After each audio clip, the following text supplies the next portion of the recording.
mass graves offer a vast amount of historical information. In addition to social and demographic historical information, the mass graves framing the ossuary reveal information about burial practices and the history of Sedlec itself. The graves are under and near the chapel, which would most likely not have been built if the locations of the graves were known. Damage to the bones also indicates that it wasn't known that they were present. There are two historical periods represented in the graves, the first from the early 14th century and the second from mid-14th century. These periods correspond to specific famines and epidemics of disease in the region. The number of dead offers larger information about population in the region during the late Middle Ages. By performing additional tests on the bones, researchers will continue to assess the lives of the people buried in the graves as well. Testing of the bones will reveal information on diet, health, and environment that is crucial to historical research. The graves are the largest set of mass burial sites in Europe. The graves at Sedlec are the largest group of mass graves in Bohemia and in Europe as a whole. Researchers have found mass graves from the same time period in England. There may be more graves under the chapel itself, but it would be difficult to access those without disturbing the ossuary and the entire building. The dead most likely died of disease and famine. Historians and archaeologists have been able to assess the skeletons and correlate the mass graves to specific events. The earliest bodies date from around 1318 when a famine affected the region. The later bodies dating from 1348 to 1350 are from the period when the bubonic plague swept through Bohemia. There are no additional items in the graves, just bodies.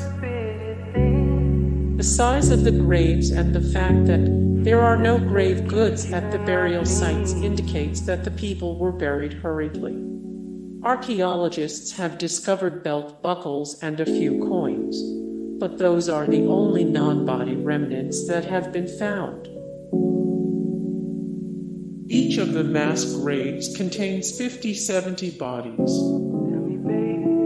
The graves framing the ossuary each measure about 6'6" and are 8 to 10 deep. The bodies stacked on top of one another, as many as 26 layers thick in some instances.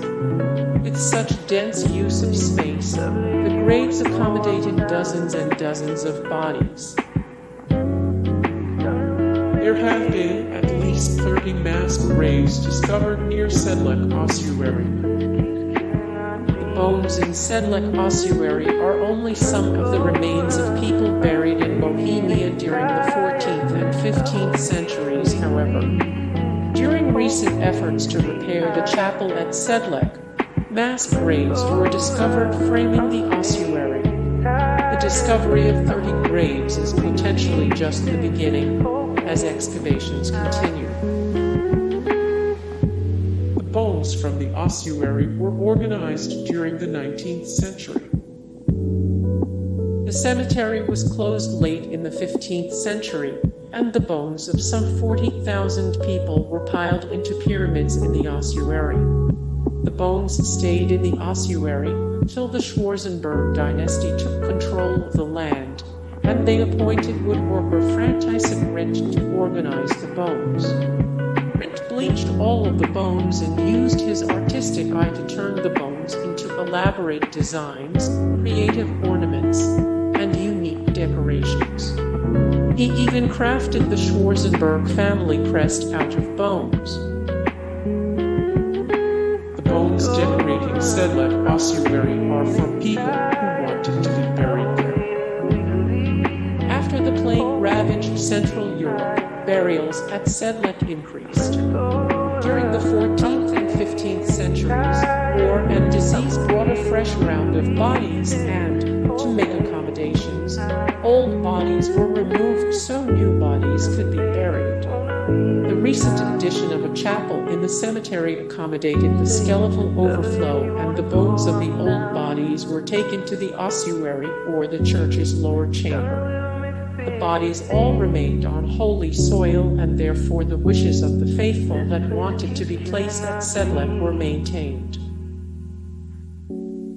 During the late Middle Ages, people wanted their final resting place to be at Sedlec. With the distribution of holy soil at Sedlec, the cemetery became one of the most popular burial sites in Bohemia and the surrounding countries. More and more bodies were interred at Sedlec, and soon the cemetery had to be expanded. By 1318, more than 30,000 people were buried at Sedlec, and the cemetery had to be expanded. Holy soil from the Crucifixion brought droves of bodies to Sedlec. The first Cistercian monks settled at Sedlec during the mid-12th century. They established a monastery in a well-populated part of Bohemia, but there are no records from the 1st century and a half of the monastic group's time in the region. At some point during the 13th century, the dates vary from early in the century to 1278. The king of Bohemia sent the abbot from the Cistercian monastery to Jerusalem on a pilgrimage. The abbot brought back holy soil from Golgotha, where Jesus was supposed to have been crucified. The abbot spread the soil throughout the Sedlec cemetery, making it a holy site and a desirable pilgrimage destination of its own. Hey guys, thank you so much for the support and likes and comments down below, and also thank you so much for watching, and I look forward to see you in the next video. Then take care, bye.